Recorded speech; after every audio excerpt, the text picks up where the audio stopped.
क्या आप जानते हैं कि एक शख्स ने पूरी दुनिया को एक जाली मुल्क बेचा?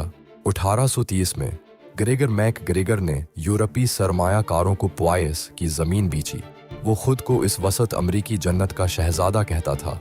सैकड़ों खानदान अपनी जिंदगी भर की जमा पूंजी लेकर वहां पहुंचे, लेकिन जब वो पहुंचे तो वहां सिर्फ दलदल और खतरनाक कबाइल मिले। ये मुल्क ही मौजूद नहीं था। दर्जनों लोग मर गए। मैक ग्रेगर करोड़ों के साथ फरार हो गया। तारीख का सबसे बड़ा जाली मुल्क।